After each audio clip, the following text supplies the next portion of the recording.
Hartlike goeiemôre van my kant af weer eens. My wonderlike voorreg om so saam met u te wees en mag die Here vir ons ook ryklik saam seën. Nou, 'n pelikaan se vlerkspan is sommige van hulle oor die 3,3 meter en ten spyte van daardie swaar gewig van daardie liggaam en daardie lang vlerkspan kan hierdie voëls redelik goed vlieg. Hulle kan gemaklik sweef en veral daardie vlerke wat hulle dan ook gebruik om redelik hoog te kan sweef. Hulle gebruik dan ook hulle vlerke vir kommunikasie, veral wanneer dan ook gebruik word as 'n wapen om te waarsku. En as hulle vlieg, dan vlieg hulle in 'n V-formasie. So kan hulle ook dan laag oor die water vlieg en dan gebruik hulle dan hierdie aspekte om dan ook energie te spaar. Wonderlik hoe die Here die natuur gemaak het en ook sy wonderlike werk wat hy hier op aarde dan ook vir ons kom doen het. Ons lees daarvan in die woord van die Here. Daar was 'n sameswering op hierdie donderdag gebeure voor die Here Jesus se kruisiging en ons sien dit in Matteus 26 vers 14. Toe gaan een van die 12 met die naam van Judas Iskariot na die owerpriesters en sê: "Wat wil u my gee? Ek sal hom aan u oorlewer." En hulle het vir hom 30 silwerstukke afgeweeg. En van toe af het hy 'n goeie geleentheid gesoek om hom oor te lewer. Wat 'n verskriklike aspek om daaraan te dink. Judas Iskariot was een van die binnekring. Hy het geweet alles van die Here Jesus Christus, sy wonderwerke, hoe hy gelykenisse vertel het, hoe hy mense aangespreek het oor hulle sonde. Hy het al hierdie aspekte het hy dan ook beleef. En mens besef maar net, as die Satan 'n mens se hart dan ook in die hande kry, hoe toegesluit is 'n mens vir die dinge van die Here.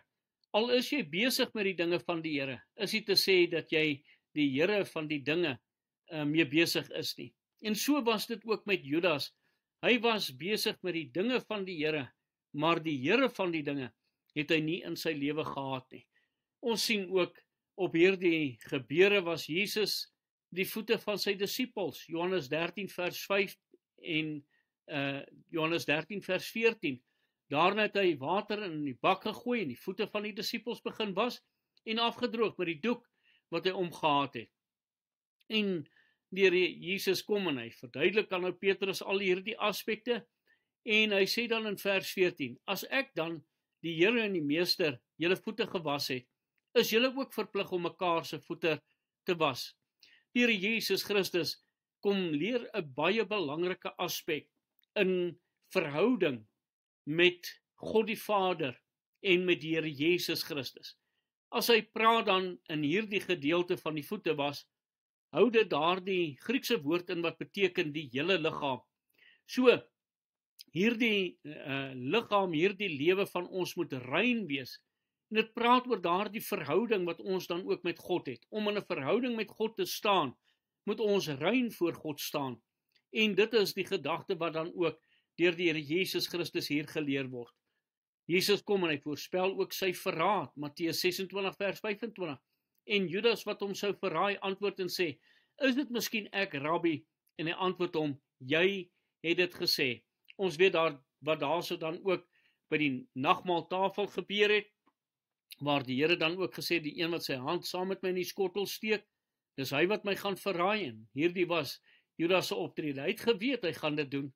En wat 'n verskriklikheid om net te besef dat hy kon saam met die Here daardie dood van hom daar kom herdenk en nog steeds het hy uitgeloop en daardie groot sonde dan ook begaan. Die laaste Pasgamaal wat hulle dan ook gevier het, Lukas 22 vers 15. En hy sê vir hulle: "Ek het baie sterk daarna verlang om hierdie Pasga met julle te eet voordat ek ly." Die brood wat verwys na die liggaam van die Here Jesus Christus wat verbrysel sal word, soos wat daardie brood in ons mond verbrysel word, so was die Here se liggaam verbrysel. Maar dank die Here, daar was nie een been gebreek nie. En daarom kon hy die volmaakte offer vir ons gewees het, maar ook die bloed waardeur ons redding en verlossing van God ontvang.